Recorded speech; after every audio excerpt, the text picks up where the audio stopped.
छोड़ दो बच्चों को। नीचे उतारो, नीचे उतार। छोड़ दे।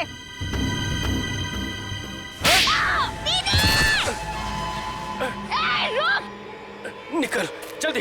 रुक जाओ चिंटू।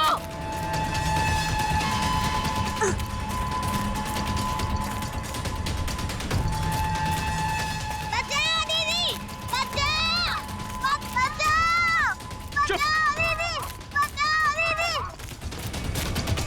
छोड़ दो बच्चों को, नहीं तो मैं तुम दोनों को नहीं छोड़ूंगी। रास्ता छोड़ हमारा। उतारो नीचे। तारा चिंटू भागो यहाँ से। हम आपको अकेले छोड़कर नहीं भागेंगे। भागो यहाँ से। हम आपको छोड़कर नहीं जाएंगे।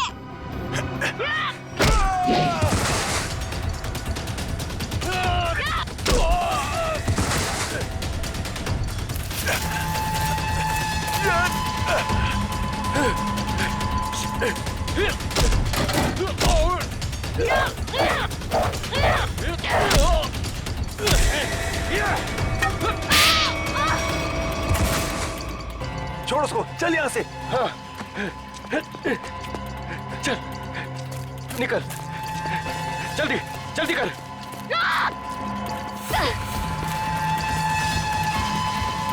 जल्दी। बचाओ दीदी।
चिंटू और तारा नहीं दिख रहे।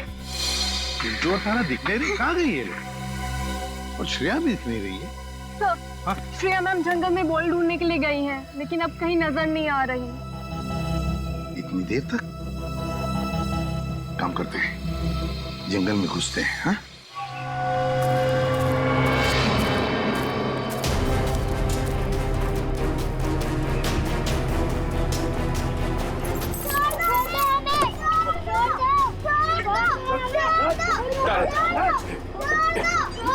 चल जल्दी।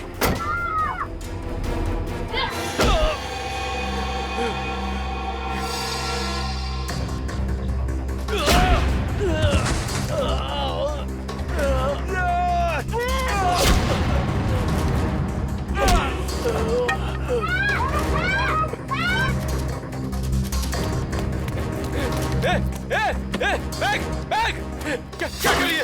बैग बैग छोड़, निकल यहाँ से। चल जल्दी कर, चल।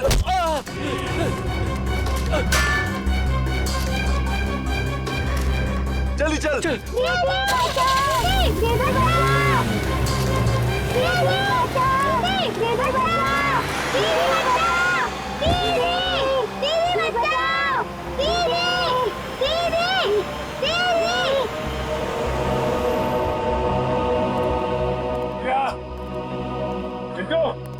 श्रेया, तारा,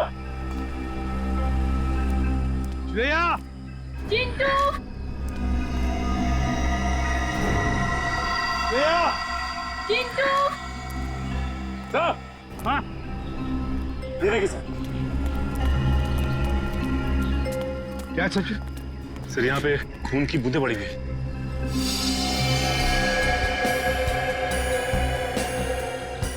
सर कहीं श्रेया मैम को कुछ हो तो नहीं गया? कुछ नहीं होगा श्रेया को, सीआईडी ऑफिसर है वो। देखते ये खून की बूंदें हमें कहां तक ले जाती है।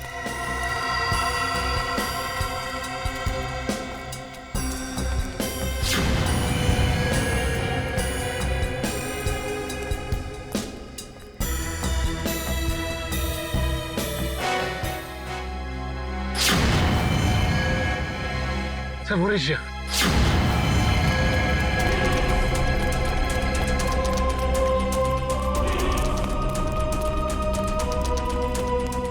मैम! तुम ठीक श्रेया, श्रेया,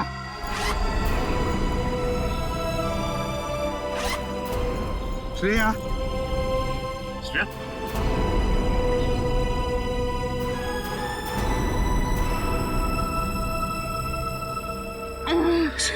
सर क्या हुआ? किसने किया ये? क्या हुआ? ब्रीफकेस। ब्रीफकेस? हाँ सर, कौन सी ब्रीफकेस? वो ब्रीफकेस उधर।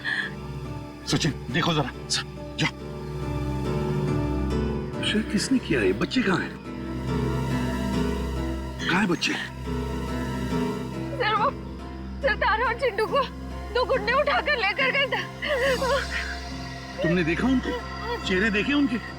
नहीं सर, उन्होंने मास्क पहने हुए थे। एक व्हाइट कलर की वैन में दोनों बच्चों को उठाकर लेकर गए वो।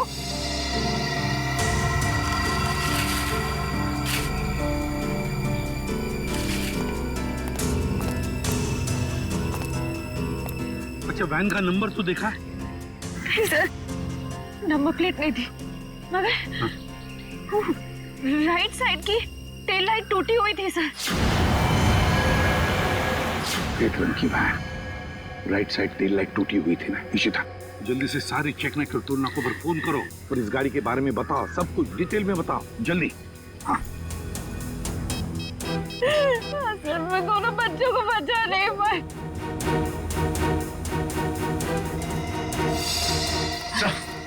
हाँ ये रहा वो ब्रीफकेस।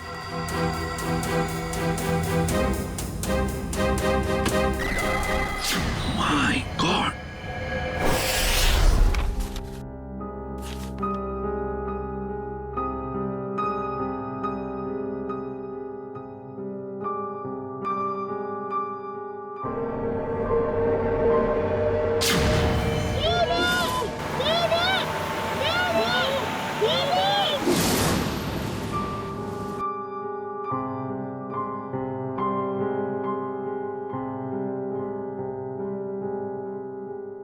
श्रेया मैम, कुछ दिन सेहत का ध्यान रखिएगा। सर पर भी काफी जख्म आया है। ये जख्म तो भर जाएंगे तेरे। बच्चों को मैं गुंडों से बचा नहीं पाई। इस बोझ को मैं कभी झेल नहीं पाऊंगी। श्रेया क्या कर रही हो तुम? ऐसा मत सोचो, उन बच्चों को हम बहुत जल्द ढूंढ निकालेंगे। और फिर तुमने वो ब्रीफकेस छीन लिया हाथ से उसके। एक बार डॉक्टर सारों के उस ब्रीफकेस से कोई सॉलिड सबूत निकाल लें, उन बच्चों तक हम बहुत जल्दी पहुंच जाएंगे। डॉक्टर साहब कुछ मिला क्या? किसी औरत का हाथ है, हाथ पर मेहंदी लगी हुई है और नाखूनों पर नेल पॉलिश है। डॉक्टर साहब ये सब हमें पहले से पता है, कोई खास डिस्कवरी हो तो बताइए। हाँ है ना, लगता है इस औरत ने हाल फिलहाल में ही मेहंदी लगाई है, क्योंकि मेहंदी का रंग बहुत गाढ़ा है। ये डिस्कवरी है? अरे ये सब पहले से पता है सर। कुछ और अभी नहीं पता लग सकता यार, मजाक है क्या सब कुछ यार? पहले इस हाथ को लेबोरेटरी में भेजो, फॉरेंसिक लैब में, वहां पर डीएनए टेस्टिंग होने दो, उसके बाद पता लगेगा ना यार। बहरहाल फिलहाल तुम इतना तो पता लगा सकते हो कि जहां से हाथ मिला है वहां पर कोई शादी ब्याह हुआ है क्या? ये पता लगाने के लिए मैं वंश को पहले ही भेज चुका हूँ। वेरी गुड, बहुत अच्छा किया। तो अभी मैं भी चलता हूँ। और हाँ, अगले 12 घंटे तक मेरी लैब में कोई मुझसे कुछ पूछने के लिए नहीं आएगा, अंडरस्टैंड? ठीक है सर, नहीं पूछेंगे। जब तारिका जी है तो आपसे क्यों पूछें? ये डॉक्टर साहब कमाल है, गुस्सा बस नाक पे रखता है इनके। सर, मुझे तो लगता है उन बच्चों ने शायद जुर्म को होते हुए देख लिया, तभी तो वो गुंडे उन्हें अपने साथ ले गए। बात तो ठीक है फ्रेडी, वरना अनाथ बच्चों को कोई पैसों के लिए तो किडनैप करेगा नहीं। हेलो, क्या नहीं गुजरी? ओके ठीक है, श्योर, थैंक यू। क्या हुआ? सर, उस टोल नाके से अब तक कोई ऐसी गाड़ी गुजरी नहीं है जिसकी एक टेल लाइट टूटी हुई हो। अच्छा सर, कहीं ऐसा तो नहीं कि उस गाड़ी वाले ने लाइट को रास्ते में ही रिपेयर करवा दिया हो? बच्चों को गाड़ी में रख के वो लोग रास्ते में गाड़ी रोकने की गलती नहीं करेंगे। शायद उनका अड्डा आसपास ही है, जहां जाने के लिए टोल नाके से गुजरने की जरूरत नहीं पड़ती। सर, उस इलाके के पास एक हवेली है जहां पिकनिक के दौरान सगाई का फंक्शन चल रहा था। सगाई का फंक्शन? फिर तो हो सकता है ये हाथ उस सगाई के फंक्शन में से ही किसी लड़की का हो। जी हाँ, कल रात हमारी भतीजी प्रियंका की सगाई थी। फिर तो काफी लोग आए होंगे यहाँ। जी नहीं, सिर्फ परिवार वाले थे। सारे परिवार वाले अभी यहाँ पर हैं? हाँ, सिवाय प्रियंका के। आप? मैं प्रियंका का मंगेतर डॉक्टर रमन। रमन जी, प्रियंका क्यों नहीं है? वो दीदी इस वक्त अपने कमरे में सो रही हैं। देखिए, हमारा उनसे मिलना बहुत जरूरी है। पर बात क्या? रमन जी, आप हमें सिर्फ उनका कमरा दिखा दीजिए प्लीज। आइए, चलिए।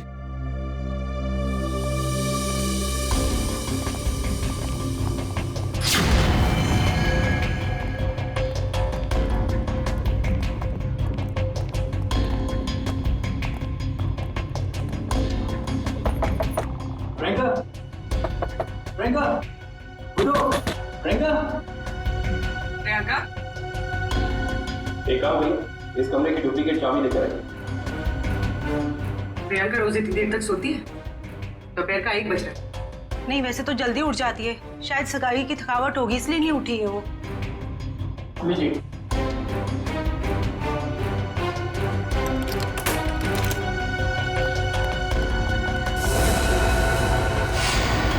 प्रियंका! प्रियंका! प्रियंका का हाथ कहाँ गया? प्लीज आप बाहर चलिए। Sir please. Sir, she is dead. जिस बात का शक था वही हुआ।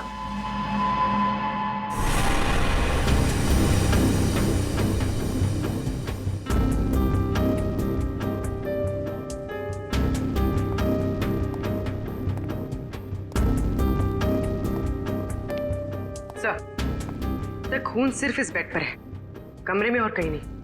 और सर, कमरे का सामान भी बिखरा हुआ नहीं। सर, इसका मतलब जब प्रियंका सो रही थी तभी खूनी ने उसका हाथ काटा। पर जब इसका हाथ काटा होगा तो ये चिल्लाई तो होगी ना? चिल्लाती कैसे निखिल? उसकी गर्दन के निशान साफ बता रहे हैं कि खूनी ने पहले गला दबाकर उसकी जान ली और फिर उसका हाथ काटा। पर अगर खूनी ने प्रियंका को मार ही डाला था, फिर उसका हाथ क्यों काटा? और हाथ काट के उसे ब्रीफकेस में क्यों लेके जा रहा था?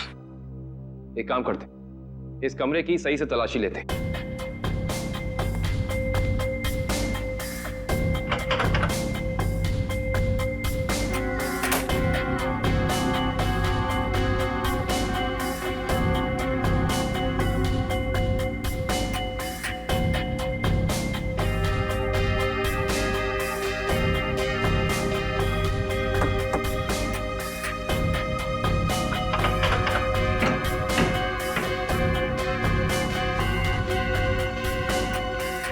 कमाल है, सारी खिड़कियां बंद हैं, दरवाजा बंद है, तो खूनी इस कमरे में आया कहां से?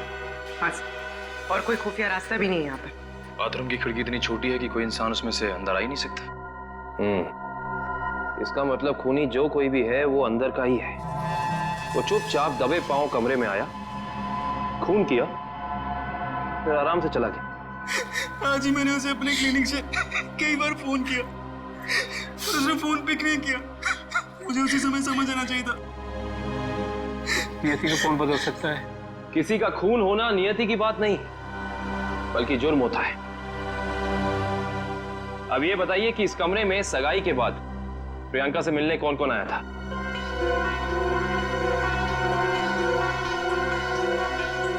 सबकी जबान पे तो ताला लग गया। इस ताले को खोलने का तरीका है हमारे पास। इस कमरे के बाहर जो सीसीटीवी कैमरा लगा है उसकी फुटेज हमें बताएगी कि इस कमरे में कौन कौन आया और कौन कौन गया।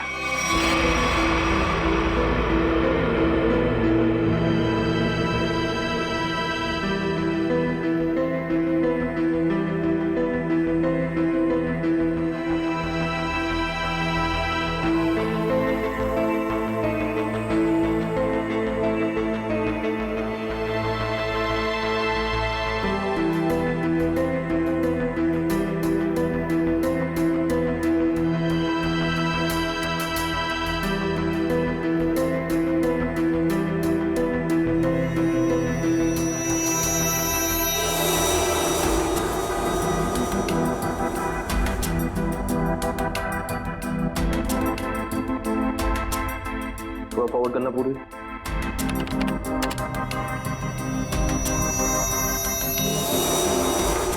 पॉज करना। ये आदमी प्रियंका के कमरे में बहुत सारा गिफ्ट लेके गया, लेकिन 1 मिनट में वापस आ गया। हाँ निखिल, एक काम करो, घर वालों को अंदर लेकर आओ। अब लोग प्लीज थोड़ा अंदर आइए।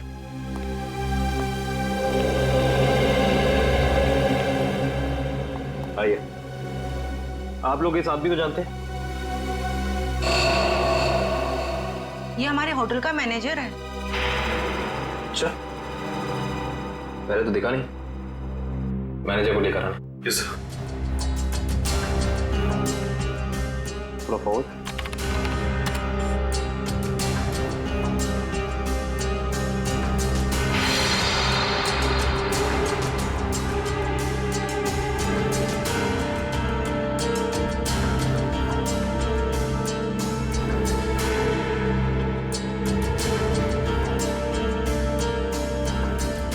वो भी थोड़ा फॉरवर्ड कर।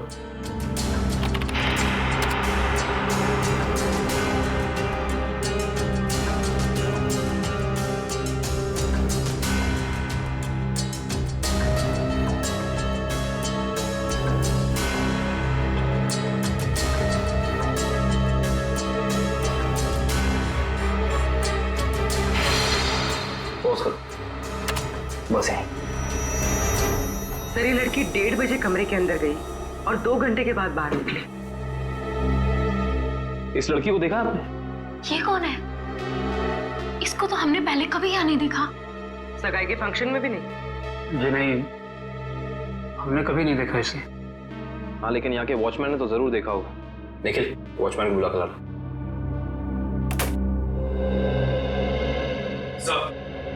सब जगह देख लिया मगर मैनेजर कहीं मिला नहीं सर।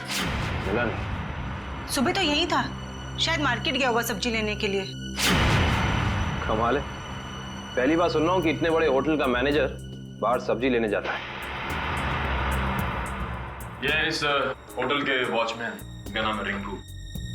रिंकू जी, इस होटल के मैनेजर को तुमने यहाँ से बाहर जाते हुए देखा था? नहीं सर। इस लड़की को देखा था? हाँ सर, ये तो वही लड़की जो कल रात प्रियंका मैम से मिलने आई थी। क्या कोई भी अरे घर आएगा प्रियंका से मिलने और तुम्हें अंदर जाने दिया? नहीं साहब, हमने पहले प्रियंका मैम को फोन किया उनके रूम में, उन्होंने बोला आने दो, तो हमने आने दिया। इसका मतलब प्रियंका इस लड़की को जानती थी और आप लोग कह रहे हैं कि आप इस लड़की को जानते नहीं। रिंकू एक बात बताओ, ये लड़की कल होटल अपनी गाड़ी से आई थी या फिर? सर ये लड़की टैक्सी से आई थी। टैक्सी? उस टैक्सी का कोई नंबर रिकॉर्ड किया तुमने, कहीं लिखा कुछ? हाँ साहब, मैं होटल के अंदर जितनी भी टैक्सी आती है उनका नंबर लिख के रखता हूँ रजिस्टर पे। ये फोटो ध्यान से देखो, ये लड़की कल रात तुम्हारी टैक्सी में बैठी थी। आप लोग कौन? हम लोग सीआईडी से। सीआईडी साहब, मुझे तो इस पे पहले से ही शक था कि लड़की में कोई गड़बड़ है। क्यों, क्या हुआ? ये लड़की 1 बजे रात को अकेली हमारी टैक्सी में आके बैठ गई और कहने लगी मुझे कुंदन नगर हवेली पे छोड़ दो। अच्छा, फिर क्या मैंने उसे कह दिया कि वापसी के भी भाड़े देने पड़ेंगे। और वह तैयार हो गई? क्यों? मान तो गई, लेकिन हवेली पे जाने के बाद उसने कहा कि थोड़ी देर इंतजार करना पड़ेगा और 2 घंटे लगा दिए और 2 घंटे के बाद उधर से वो दौड़ती हुई चली आई और मुझे कहा कि चलो। मैंने पूछा कहाँ, तो बोली कलानगर म्यूजियम पे। कलानगर म्यूजियम? सर इतनी रात को तो ये म्यूजियम बंद रहता है ना? हाँ सर, मैंने यही उनसे पूछा पर उन्होंने कहा तुम अपने काम से काम रखो। काम से काम तो अब सीआईडी रखेगी। कलानगर म्यूजियम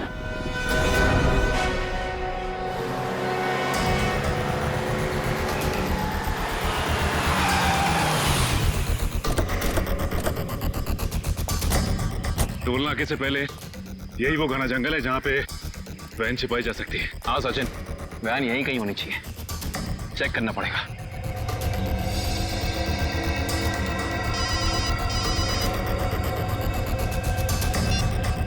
कितनी बार कहा है तुम लोगों को कि कोई गलती नहीं होनी चाहिए, मगर तुम सब लोग निकम्मे हो, निकम्मे। बॉस, हमारी तरफ से तो सब सही जा रहा था, पता नहीं ये बच्चे अचानक कहां से आ गए। हमें कुछ समझ में नहीं आया, इसलिए हम बच्चों को उठाकर हमारे साथ में ले आए। तो हम मुझसे क्या चाहते हो? उन बच्चों को अपनी पीठ पर बिठाकर घोड़ा घोड़ा खेलूं? एक काम करो, आग लगा दो उस वैन को।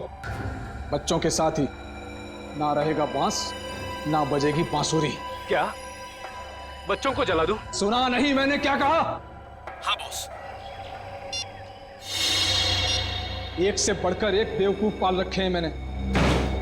चिंटू, हमें कुछ करना आएगा, वरना पता नहीं ये बुरे अंकल हमारे साथ क्या करेंगे। इस आदमी के सीने में दिल है या पत्थर? कितनी आसानी से कह दिया कि बच्चों को जला दे। अरे तो हम कौन से महात्मा हैं? बॉस ने कहा है तो कर देते ना। चल ठीक है।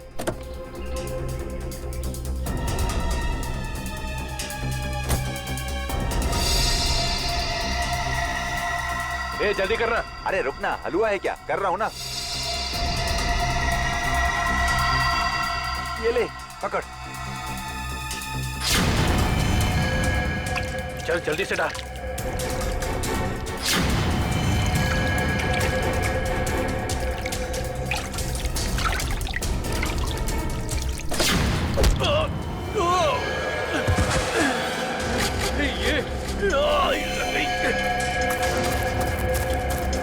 अरे भाई, अरे बच्चे चल उस तरफ भागे, चल।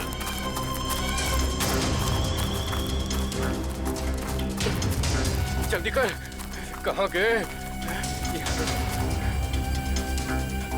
जा उधर देख।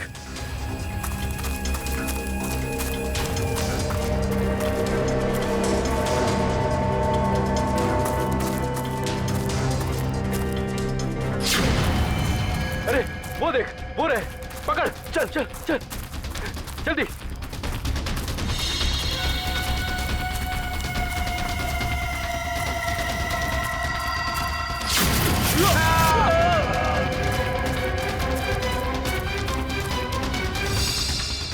पूरे हाँ, चल चल।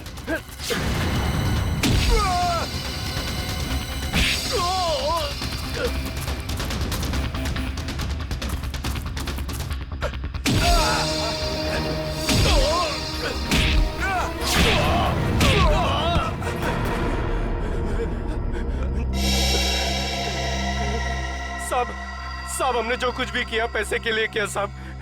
हम असली गुनहगार नहीं है साहब, वो बच्चों ने हमारा चेहरा देख लिया था।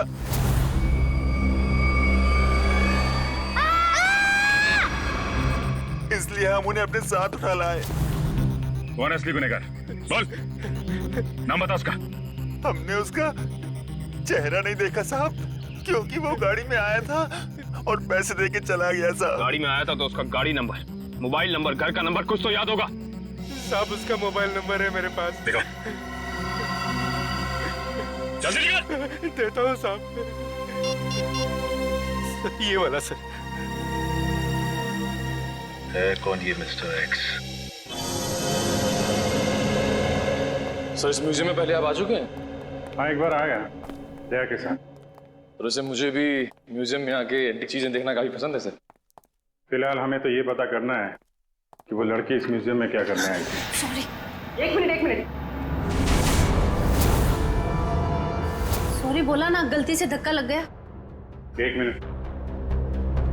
जो गुनाह आपने किया है उसके लिए सॉरी कुछ भी नहीं है। क्या एक मामूली सा धक्का लगने को आप गुनाह का नाम देंगे? उसे नहीं, लेकिन खून करना तो एक गुनाह है। क्यों किया प्रियंका का खून? क्या उनका खून हो गया? ये नहीं हो सकता। बंद करो ये मगरमच्छ के आंसू। जो पूछा उसका जवाब दो। मैंने किसी को नहीं मारा, मैं तो सिर्फ वहां उनकी मदद करने गई थी। रात को 1:30 बजे ऐसी कौन सी मदद चाहिए थी प्रियंका जी को? उनको लग रहा था कि उनकी जान को खतरा है, इसलिए उन्होंने मुझे वहां बुलाया था।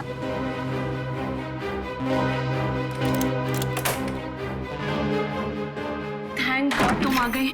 मगर हुआ क्या? इतनी रात गए बुलाए, क्या हुआ? कुछ तो बताओ, क्या हुआ?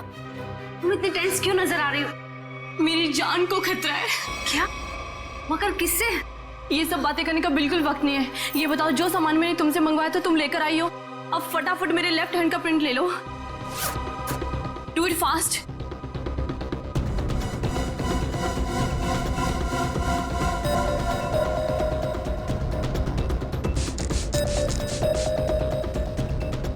अपना लेफ्ट हैंड यहाँ रखो।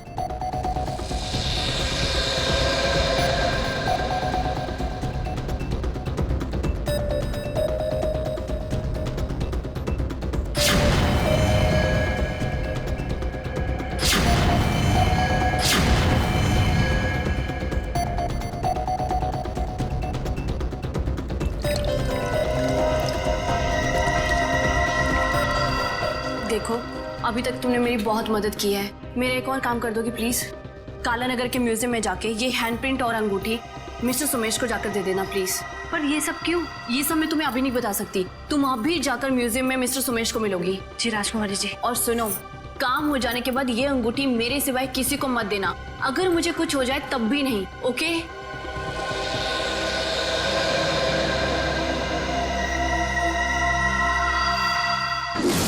तो उन्होंने अपने हाथ का इम्प्रिंट बनवाया और उसे म्यूजियम के मैनेजर सोमेश को देने को कहा? जी। मगर उसने अपने हाथ का इम्प्रिंट बनवाया क्यों? वो तो मुझे नहीं मालूम। आप जरा वो अंगूठी दीजिए जो प्रियंका जी ने आपको दी।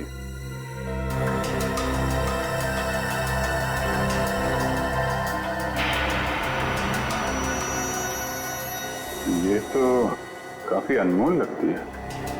सर, ये अंगूठी, वो कटा हुआ हाथ, ये म्यूजियम, सर कुछ समझ में नहीं आ रहा है। इसका जवाब तो अभी ये मैनेजर सोमेश जी देंगे। ये बहुत प्रसिद्ध और पुरानी पेंटिंग है। राजा रवि प्रताप ने इसे बनवाया था। इस तरह की कलाकारी करने का उसे बहुत शौक था। Mister Somesh. Yes. CID. CID? क्या बात है सर? जरा इधर आइए, आपसे कुछ बात करनी थी। कीजिए ना सर, मुझसे कोई गलती हुई क्या? नहीं, वो बात नहीं है। आप जरा ये अंगूठी देखिए, इसे पहचानते हैं? जी हाँ, ये राजकुमारी प्रियंका जी की अंगूठी है। आपके पास कैसे आई? ये हमें रागनी ने दी है। अभी गई है ना म्यूजियम से बाहर, वो ये अंगूठी और राजकुमारी के हाथों का इम्प्रिंट लेके आई थी, है ना? जी हाँ, इस म्यूजियम में काफी सारे राजघरानों के जो यहाँ के ट्रस्टीज हैं, उनके पर्सनल लॉकर्स हैं। जब कभी खास एग्जीबिशन होता है तभी हमारे लॉकर में रखे हुए पुश्तानी हीरे जेवरात हम उसमें पेश करते हैं। लेकिन लॉकर्स खोलने के लिए लॉकर्स के मालिक को आना पड़ता होगा ना यहाँ पे? जी नहीं, ये जरूरी नहीं। कभी कभी मालिक अपने खास आदमी को भेजकर लॉकर खुलवाते हैं, क्योंकि यहाँ फुल सिक्योरिटी है और हर एंटीक रजिस्टर है। I see। हम वो प्रियंका जी का लॉकर देख सकते हैं? क्यों नहीं, आइए।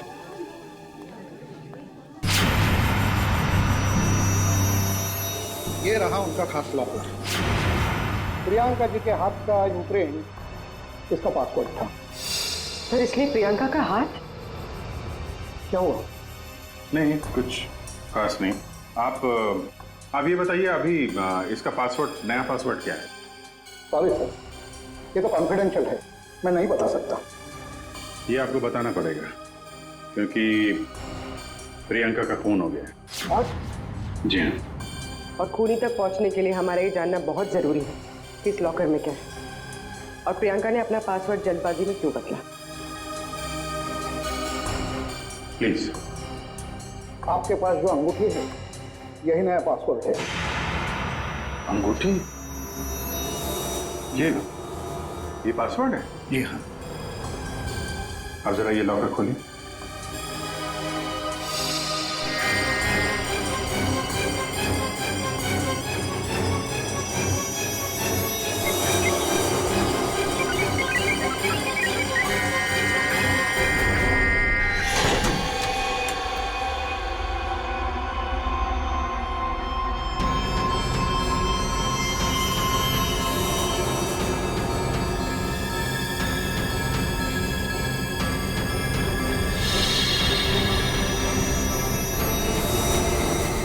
इतने सारे जेवर?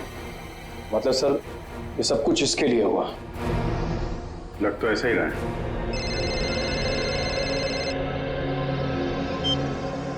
हाँ बताओ। गुंडों के पास से जो नंबर मिला था वो कुंदनपुर के होटल के मैनेजर का है। Very good very good. नहीं मिलते हैं उससे मिलते हैं।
चलो अच्छा हुआ घर भी पहुंच गया।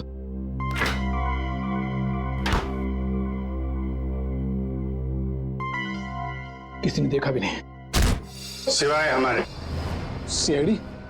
हाँ सीआईडी। चल बैठ। बोल राजकुमारी का खून क्यों किया तूने? मैंने राजकुमारी को नहीं मारा सर। मैंने तो जो किया वो उसके कहने पे किया। किसके कहने पे किया? पता नहीं सर, मुझे तो एक पर्ची मिली थी, उस पे लिखा था कि मैं राजकुमारी के कमरे की खिड़की खुली छोड़ दूं। अच्छा, ताकि खूनी कमरे के अंदर जाए, राजकुमारी का खून करे और खिड़की के बाहर से खिड़की बंद ऑटोमेटिक, किसी को पता भी नहीं चलेगा। जी। अच्छा, उसने तुझे पर्ची दी और तूने काम कर दिया। असली बात बता, क्यों किया तूने? सर वो उसने मुझे धमकी दी थी कि अगर मैंने उसकी मदद नहीं की तो मेरे अतीत के बारे में सबको बता देगा कि मैं जेल गया था। अच्छा, जेल जाके भी सुधरा नहीं है? पर्ची कहाँ है? सर वो तो मैंने फाड़ के फेंक दी। फाड़ के फेंक दी? वो तो फाड़नी ही थी। तुझे एक पर्ची पे धमकी दे दी, तूने इतना बड़ा काम कर दिया। ये हो नहीं सकता। असली बात बता, क्यों किया तूने ये सब? बता। देखिए सर मैं सच कह रहा हूँ, मुझे कुछ नहीं पता सर। ये ऐसे नहीं मानेगा इसको तो मैं। नहीं, रुको। तुम लोग जरा बाहर जाओ, मैं संभालता हूँ इसको। सर बाहर बहुत पब्लिक है, कहीं बाहर ले चलो। बाहर काम मैं संभाल लूंगा। चल जा। देख ये क्या कर रहा है? देख रहा था, हमें मालूम ही है तूने किसी के कहने पे किया है, और वो कौन है वो तो हम पता लगा ही लेंगे। इसलिए तेरा जिंदा रहना कुछ जरूरी नहीं है। तो ऊपर चला जाएगा तो धरती से एक पापी कम हो जाएगा। बोल क्या करना है, बताते हैं? मुझे नहीं पता मुझे। बता दो।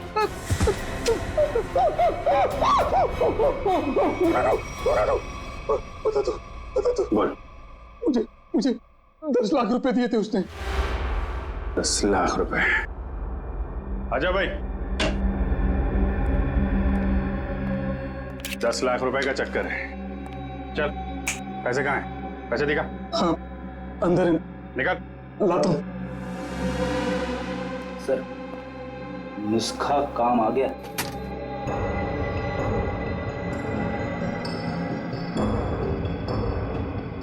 सर, इसमें से तो अजीब सी गंध आ रही है, जैसे हॉस्पिटल में दवाइयों की आती है।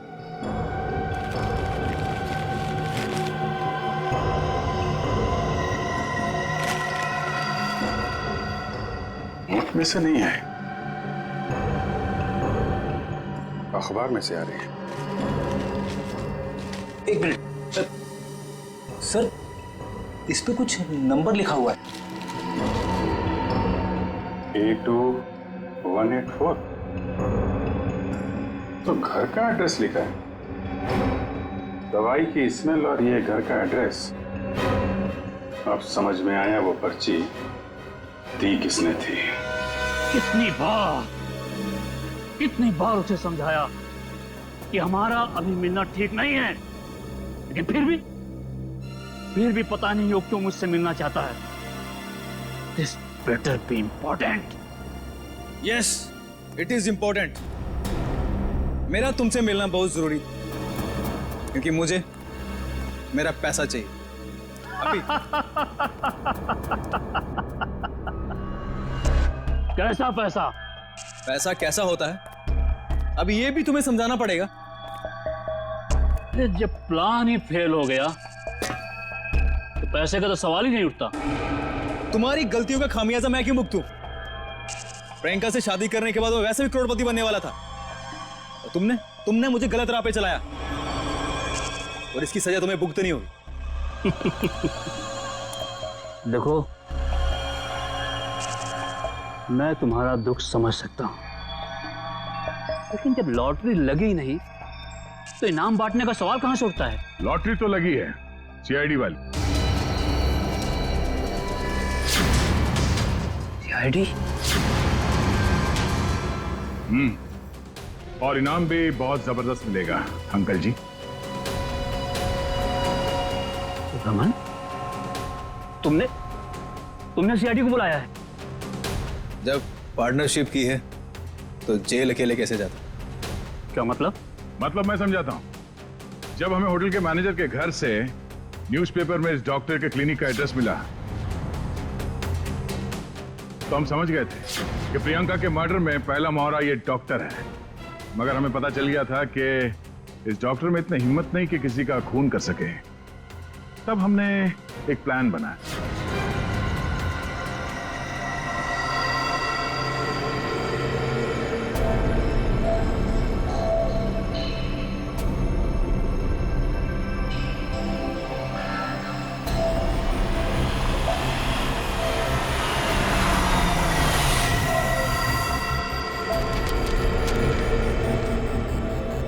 तुम्हारा भांडा फूट चुका है।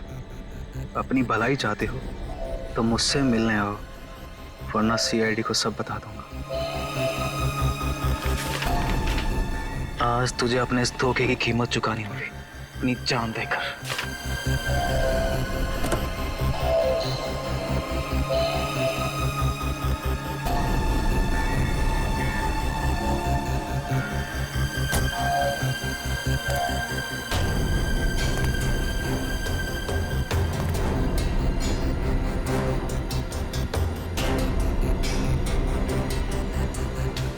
कहाँ हो तुम? अब चूहे की तरह बिल में छिपके क्या बैठ गए हो? लो, मैं आ गया। क्या हुआ? डर गए क्या? अब डरने की बारी तुम्हारी है।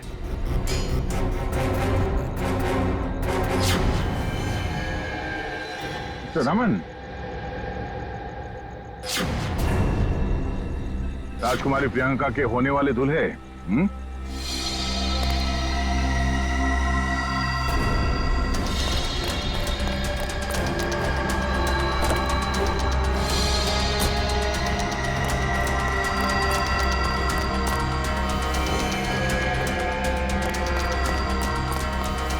बहुत बड़ा धक्का लगा। हम यहाँ पे देख रहे हैं।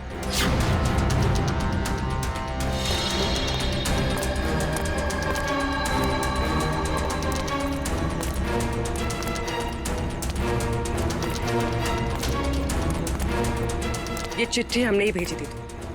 अपनी होने वाली दुल्हन का खून किया तुमने, हिसाब तो देना पड़ेगा।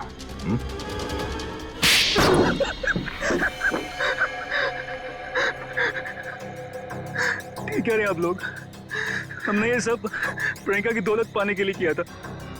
हाँ, और अब फटाफट अपने पार्टनर का नाम बता दे जिसके साथ मिलके तूने ये पूरी खिचड़ी पकाई है। चलो अब फांसी के फंदे के लिए तैयार हो जाओ। अरे इसके पहले मैं तुम लोग को ऊपर पहुंचा दूंगा।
अरे अंकल जी, जेल यहाँ से बहुत दूर है, उम्र भी हो गई है, भाग नहीं पाएंगे। सीआईडी की जीप में छोड़ देते हैं आपको।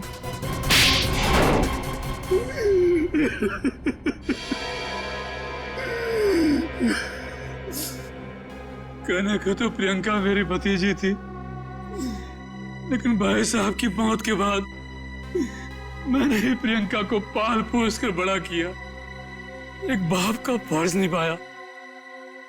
लेकिन बदले में मुझे क्या मिला? भाई साहब ने अपनी सारी प्रॉपर्टी प्रियंका और उसके होने वाले पति के नाम कर दी थी। इसलिए प्रियंका के होने वाले पति को भी तुमने अपने प्लान में शामिल कर लिया। हाँ, रमन बेवकूफ निकला, वो मेरी बातों में आ गया।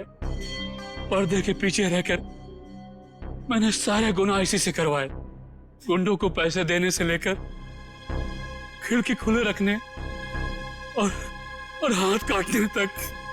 मगर प्रियंका को भनक लग गई थी कि उसकी जान को खतरा है, इसीलिए उसने अपना पासवर्ड चेंज कर लिया और तुम लोगों के प्लान पे पानी फेर दिया। क्यों? हमें पता भी नहीं था कि उसने मेरी और अंकल की बातें फोन पे सुन ली है। सर, काश प्रियंका ने हमारी मदद ली होती तो उसकी जान बच जाती। वो आई थी मेरे पास ये बताने के लिए कि रमन उसकी जान लेना चाहता है, लेकिन उसे क्या पता था कि इस जुर्म का असली सूत्रधार कौन है। एक बार भी शर्म नहीं आई तुम्हें? अपने स्वार्थ के लिए अपनी भतीजी की जिंदगी उजाड़ दी तुमने। तुम जैसे लोगों के लिए तो फांसी भी कम है।